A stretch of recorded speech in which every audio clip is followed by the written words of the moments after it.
There is a book that Sigmund Freud said that it is the greatest book ever written. Albert Einstein had this book on his desk. The book is The Brothers Karamazov by Dostoevsky. Hi everyone, welcome to Kitaabi Cabins. I'm Kritika and we are going to talk about the art and the artist today. Before I jump onto this book and what it is about, I think it is very essential to know a little bit about Dostoevsky and what made him create what he did in his life. The year is 1849. Dostoevsky is 28 and he is arrested for being a part of this radical reading group. He is taken to a public square with a hood over his head. It's his death sentence. Suddenly a messenger comes saying that he is pardoned. It is said that this was actually a psychological punishment for these people. He was never meant to be executed. This has an impact over a person's life. He did serve 4 years in Siberian prison, and when he came out of it, he was very sensitive towards grief and suffering. He had completely different religious thoughts and political ideologies. All of his work reflects that. The Brothers Karamazov is the last book that he ever wrote. Apart from being in prison and seeing so many hardships around, he got addicted to gambling. He had epilepsy seizures throughout his life.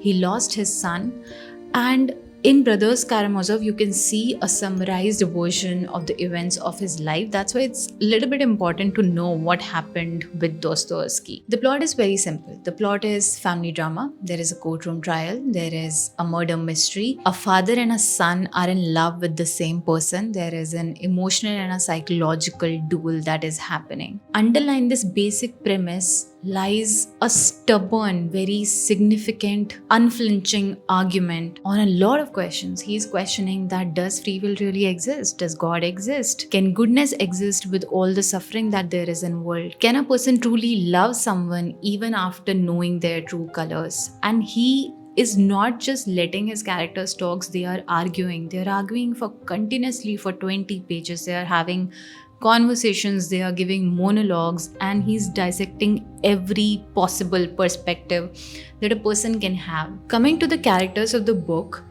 exists because this character Fyodor Pavlovich Karamazov exists. He was incapable of loving. He was incapable of maintaining a true, honest relationship with anyone, be it friends or his wife or his children. He has 3 sons and 1 illegitimate son. The legitimacy of the 4th son is never confirmed throughout this book.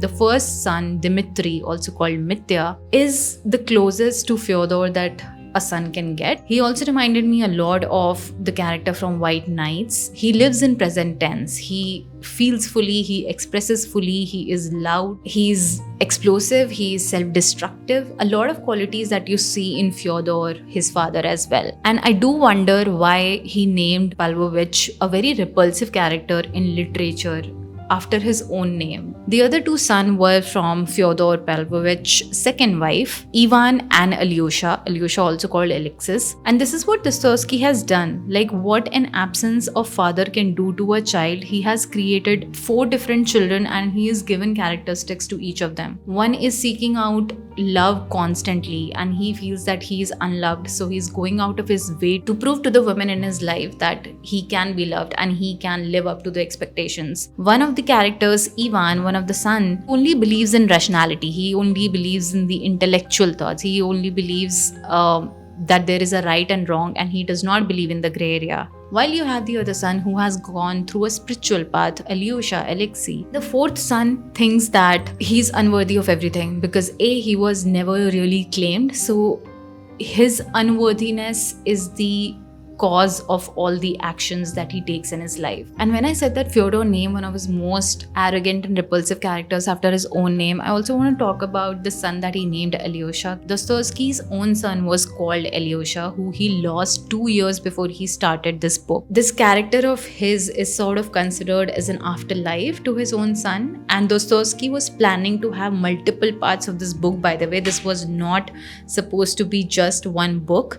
Next book was totally dedicated to Alyosha, who he thought that is the actual hero of this book, and he is very unhero-like. His complexity lies in the simplicity. He is not fidgety about things as other brothers are. Anyway, after these characters, here's my pitch to you that why you should read this book. It has the drama, it has the literature, it has so many symbolisms, so many themes, so many arguments that you can take away from. Yes, but let me break down this for you point by point. First, do it for the attention span, man. This 850 pages novel, once you complete it, you'll feel good about yourself.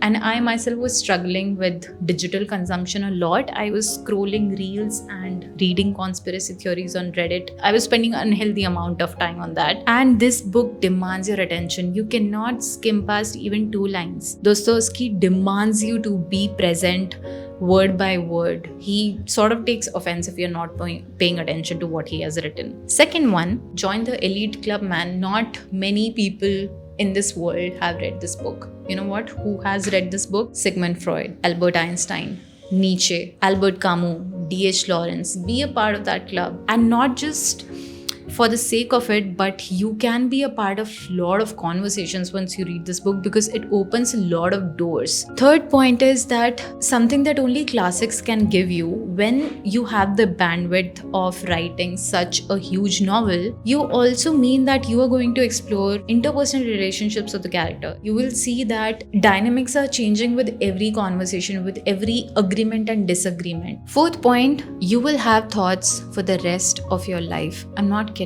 Albert Camus' work, The Rebel, was inspired by one single chapter of this book, which is The Grand Inquisitor. It is a very famous chapter. A lot of people have done research for decades and decades on this chapter. A lot of D.H. Lawrence's work is inspired by this chapter. Grand Inquisitor is, I think, a 20-page chapter where Ivan has written a prose poem and he's narrating it to his brother Alyosha. It questions religion, it questions faith, it questions that, do people really want freedom? If freedom is given to you, would you be courageous enough to accept it? And he dwells on a lot of questions, and it has trickled down in literature, and a lot of people have used this to get inspiration from. Dostoevsky has written lines like these: "Nothing is more seductive for man than his freedom of conscience, but nothing is greater cause of suffering." How can you sleep after reading this? How? Fifth point, the book is fun. Yes, you'll get a lot of gossip, you'll get a lot of drama, but something that you do not hear a lot, Dostoevsky can actually be funny, especially with the 2 characters, Fyodor, the father, and Dmitri. They are absurdly hilarious, and you will find yourself laughing out loud even when the themes are quite heavy. Now I'm showing you this book again and again, and it can be overwhelming. It was for me. I did not pick this book solely out of fear that how am I gonna go through this. I've only read Dostoevsky's shorter work before, Dream of a Ridiculous Man or White Nights or Notes from Underground. So I'll try to recommend a few things that you can do and try to approach this novel or any novel that intimidates you. If you're reading something out of your language, especially difficult languages where words are Fyodor Pavlovich, which I'm sure I'm pronouncing wrong, and a lot of words which are similar as well. And in this book, because people are familiar with each other, they are family members, so they are sometimes taking nicknames, they are taking pet names, and sometimes calling each other by just the surname, and there are a lot of Karamazov in the family. So it might get confusing as to what character is being referred to. I cannot emphasize this enough. Make notes. I finished it over the span of 1 year. So what I did was, whenever I was reading, I penned down a little bit of summary about the themes covered, the relationship changes, a new characters introduced, and what overall happened in those chapters. So when I'm coming back and reading, it's helpful. I can just get a quick recap and see what progress I made in the book. When it comes to reading classics which are not from your language, it's important to pick the right translation. A lot of Russian literature is translated by Peter and Volonsky. They have captured the roughness, the absurdity, the quickness of his words, the wittiness. It is the closest to the actual piece of text that you can get.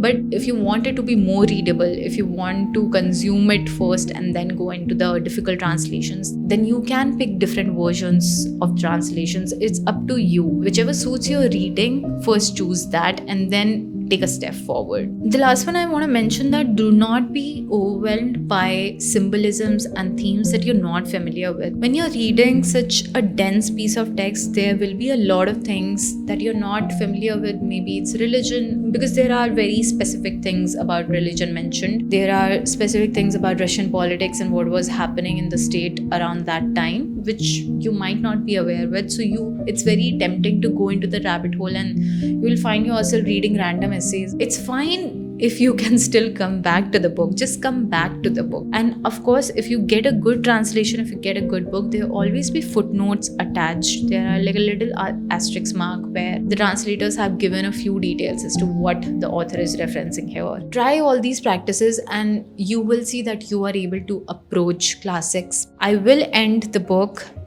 with one of my favorite lines. I have a longing for life and I go on living in spite of logic. Though I may not believe in the order of the universe, yet I love the sticky little leaves as they open in spring.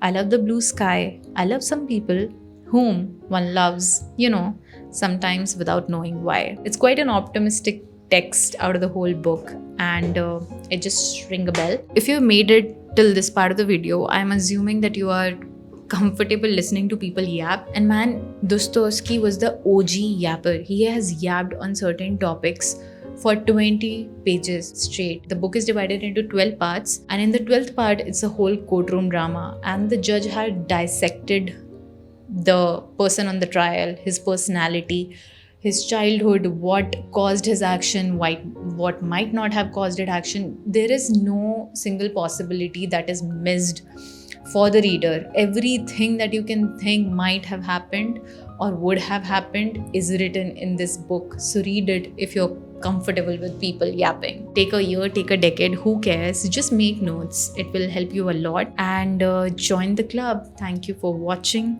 Thank you for being here, and I'll see you next time.